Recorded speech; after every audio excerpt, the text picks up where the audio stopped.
I'm Mo Rocca, and I'm excited to announce Season 4 of my podcast, Mobituaries. I've got a whole new bunch of stories to share with you about the most fascinating people and things who are no longer with us. From famous figures who died on the very same day, to the things I wish would die, like buffets. All that and much more. Listen to Mobituaries with Mo Rocca wherever you get your podcasts.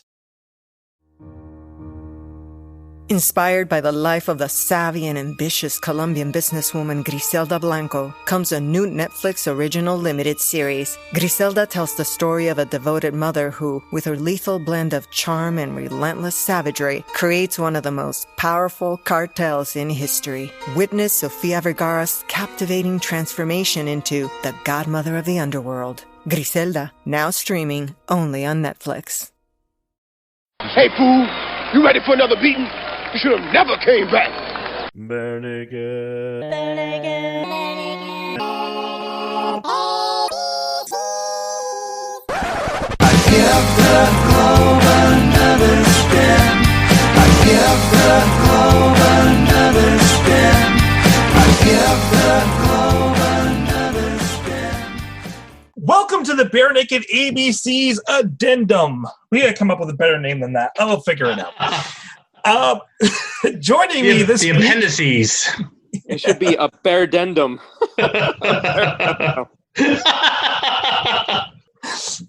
We're using A words this week, so addendum worked well. Oh, okay. Appendices works well, too. Appendices. I had that removed now. Appendectomy.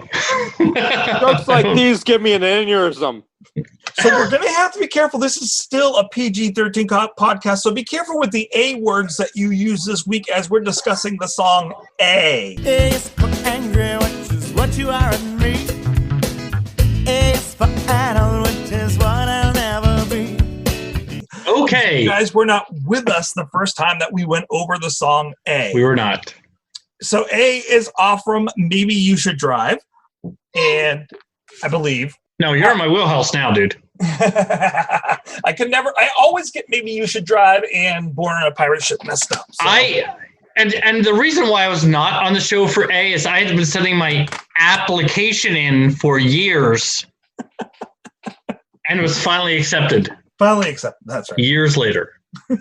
This was only the third song that we'd done, so we hadn't even released it by the time we recorded this one. Mm-hmm.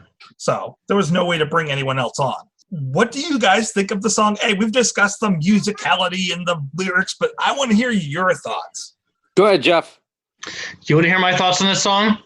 I do. Freaking love this song. As I've made it very clear, I would say it's awesome. So as I've made it clear, I am a huge fan of Maybe You Should Drive. It is my favorite B&L album, and of course, this is on that album. This, to me, is the classic B&L song from beginning to end. Now, this is kind of funny because when I looked at the lyrics on one site today, it actually mentioned that the lyrics were written by Stephen Page, Ed Robertson, and Kevin Hearn. I don't think that's possible. Kevin was not there. But exactly. This, to me, is definitely a Stephen song, beginning to end. Stephen does most of the vocals. But for me, A is one of the songs that I will always go back to. If I say to myself, I want to listen to B&L, I'm going to go to A. I love that opening with just the guitars, the bass, the percussion, just that build up into it. Lyrically, such a great song. Just to hear how he spins it. And to me, it still feels like there's kind of a surprise in this one every time I listen to it. That second line, A is for adult, which is what I'll never be. Or which is what I'll never be. A is for Adam, which is sometimes how I feel like I'm the only man on earth and I've forgotten what that's worth. The rhyme schemes in this are fantastic. The build up into the chorus and how great that sounds. This to me is such a great song. I get, the feeling of the song for me lyrically, we're not, in depth as we would normally be in a podcast, but To me, this is a song about a broken relationship, obviously. Someone who's lost someone who has regret. Getting to that bridge, which has the fantastic line, all I could say after this time is, are you still single? Throughout this whole song, I just absolutely love the little tie-ins. This is really brilliant writing for me. I don't know what would have prompted them to start a song with, okay, we're going to tie every single line into the letter A. Mm-hmm. It works. And I know this is a PG-13 cast, but we know where I'm going. The best line of the song, A is for adversary, A is for affection, A is arousal, you're giving me an erection. Such a fantastic line of this song. And again, such a Steve verse, Steve writing, but just musically, this is one where there's a lot of great stuff through the BNL discography, but if I'm in a mood for something BNL, this is on my playlist every single time. The bridge actually gives a lot of insight into what this song is really about, in that he got caught cheating. He got caught going back to a past romance and then asking her if she's still single, gets caught in that, and then the breakup happens, which is what ensues the whole song. Mm-hmm. And then we have him saying, yeah, I'm an asshole. Yeah. Which, and we've talked about this on the cast too. I mean, that's a lot of Steven songs, is basically him admitting, I am a jerk, I'm an asshole. I mean, we talked about... Or the narrator is. Or the narrator. Yes, right. But humor the situation where I dropped the man whore thing. Kind of the same thing here. But even him not willing to totally take the blame, like A is for antagonism, that's not even there. It's just you begging for attention or something I won't even mention. Another great line, a great rhyme. But yeah, I can see that. What is it she's begging for? I think she's begging for his time and attention. I think he's devoting it somewhere else. Oh, okay. He says, or something else. And I'm like, wait, or what? Something I won't even mention. Well, what is it she's begging for? That he won't mention. Something he's giving to someone else, apparently. Oh, okay. That sweet Stephen Page narrator loving that he's giving someone else. I was just trying to make you say it. He's sticking the page somewhere else. That's all I'm saying. Mm-hmm.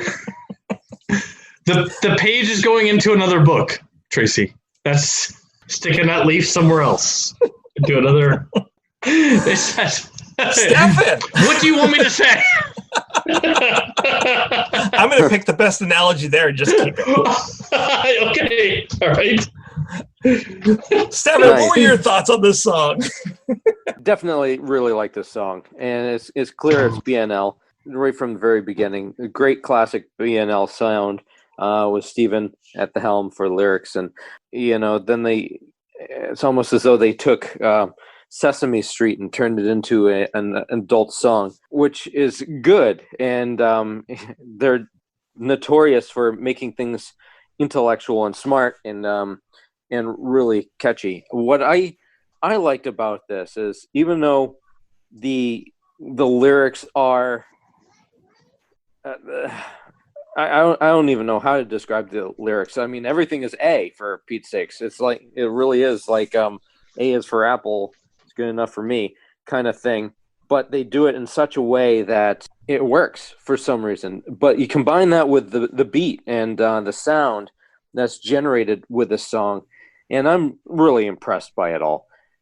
So that's what really gets me, is how they're able to have these lyrics that I don't even know where they're coming from when they're like, hey, let's create a song based off the letter A and have it deep and meaningful that relates to human tragedy and errors and aim for retribution and all that stuff. But it's fantastic. And I think my favorite part of the song, and Jeff didn't mention this, and I'm surprised at it, but he says, I owe you an apology, I'm sorry. And then boom, there's silence to let you hang on that last word. I'm sorry. Boom. And it's done. It's for acting, it's for abundantly, it's for asshole, which is what I am. How rude of me, I owe you an apology, I'm sorry. And I don't even... And then it's like, okay, I've said it, now let's get back to it. And I really like that kind of part because they really emphasize it and they have a pause at the end of it to really drive it home. To me, I think that is primarily what the song is about, is that apology, because they put so much effort into the I'm sorry. That's what I get from it. And he tells a story about, people are angry. He's not an adult. He likes applesauce. He's like Adam, which is sometimes he feels like he's alone. And he goes through all this different stuff. I don't know why he brought up algebra, but he did. And, Fonzie's cool, awesome, great. So, then he meets a woman that he used to know. And all you could say after hello is, what's up? Are you single? Can I text you sometime?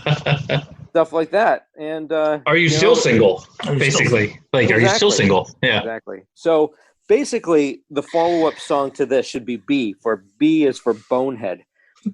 For that kind B of is decision. for bonehead, which is what I'll always be. Yeah, exactly. So they need a follow-up song based on this. But I love it. I love the sound of it. The music is phenomenal on it. It's awesome.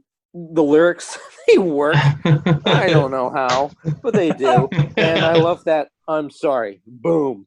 And it's done. It's great. B is for boner, which is what you left me with. But I was going with a different word, but hey, he said erection. He said cut. Okay.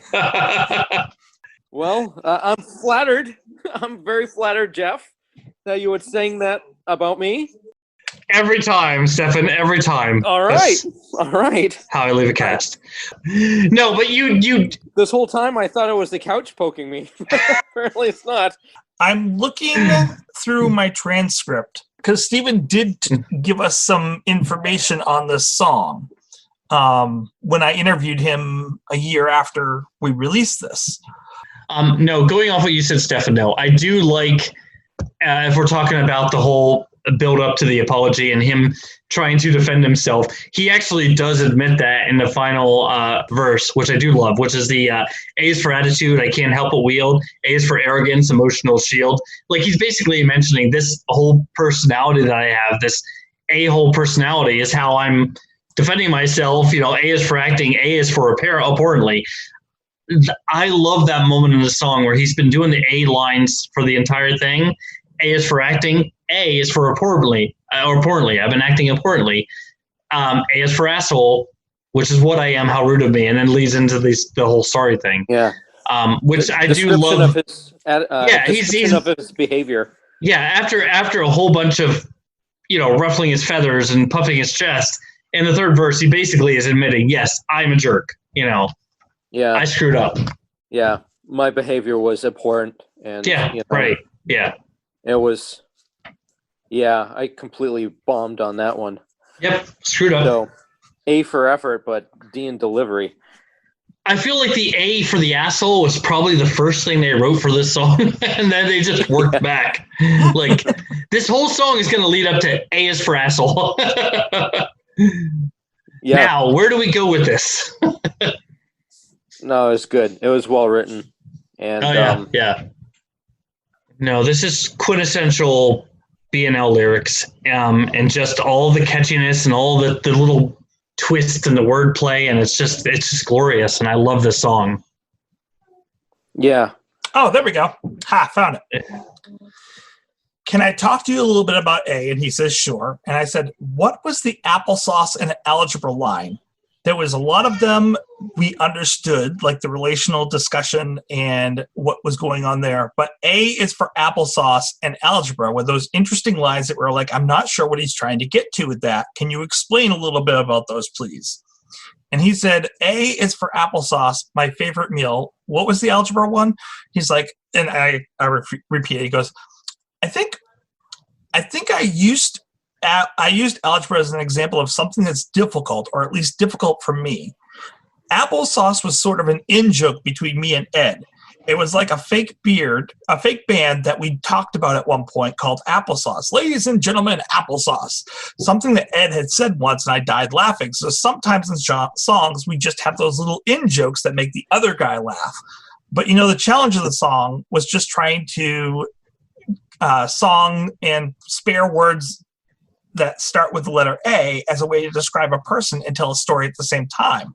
So there's a kind of sense that there's a glibness to this character, I guess, that I think allows him to be, by being glib or silly or dismissive, allows him to avoid discussing the real parts of his life. Okay. So distraction. All right. So he dropped in a joke on us. And then he also said, and it wasn't always me trying to talk about myself. That was where he started talking about how some of the songs are from people that he sees or things that come up to his mind. That he made that point right after the song, or after this discussion. So we should point out that most likely the narrator in this song is not Stephen Page. Okay. That's good to know. So given all that information, let's put some numbers to this. Let's start with Stefan this time. Or actually, let's start with Jeff this time. Jeff, what are your thoughts on this song? What is the ranking system?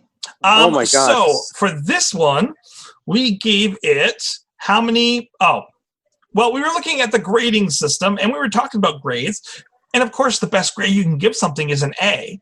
So we talked about how many A's will you give this song? Okay, 5. Boom. No, this one's a 5 for me. No. Think about that, Jeff. This is a 5 for me. This to me, if I were to rank my favorite BNL songs, like I said, there's a couple ones on this album, and we'll get to them very soon. Actually, I think we're in the eyes, so we'll get to the other one soon. The other one's a 5 too, but yeah, this one's a 5 for me. I discovered BNL with Maroon. I then went back and heard Stunt. I was at that time period when Pinch Me was on the radio. Maybe You Should Drive was the third BNL album I got. And this song just hits in all the right places for me. I love the way it starts, the guitars, the bass, the percussion. You got your headphones on. You're just sold on this song. Lyrically, I love the message he's trying to give, and the way he's trying to give is so unique. There's so many cheating songs. There's so many regret songs out there. Nobody does it like this. Like, nobody pulls it off like this. Just the wordplay to where he finally gets around to stripping away his own arrogance and his own blockage and his own defiance towards it, to that third verse where he finally admits, yeah, I'm an asshole. I screwed up. To me, this is one of those songs where everything is right. And I'm glad I got to go back and do this one, because for me, A is a 5. It's 5 A's. All right. Stefan, how many A's do you give this song? Well, I agree with Jeff on many levels. The music is great. It's solid. It's there. If you stripped away all the lyrics and all the vocals, you're down to just a great sounding song that you can listen to over and over again. And that's awesome. And then reverse it. You take away all the music, and you've got a poignant song that has meaning, but it's got a flow, and it's great. It's got great lyrics, and Jeff is right. Only BNL can do something like this, and it's classic, and it's great. So I would definitely have this on my playlist. I really enjoy it. I think it's a great song, and I would say 4.7. All right. Because, I mean, if I say 5, Jeff's going to get abhorrently jealous. I would not. No, it's fine. And I want him to be more like Fonzie. Hey. So that brings the average up to a 4.58. That raises it a little bit. Did you have low rankings on this song? The lowest ranking was a 4, which was Aaron. And you got to remember, this was our third song in, so yeah, right. We were leaving openings but Michelle gave it a 5, and I gave it a 4.25. So okay, all right. And Bobby gave it a 4.5. So it's right. It's right in there. Yeah, right in there. Yeah. I mean, this is already on the Spotify playlist at this point. Yeah, right. Well, thank you guys again for your feedback. I'm sure everyone else has enjoyed listening as much as I have. So I hope that you all come back in 1 week. I give the globe another spin. I give the globe another spin. I give the globe another spin.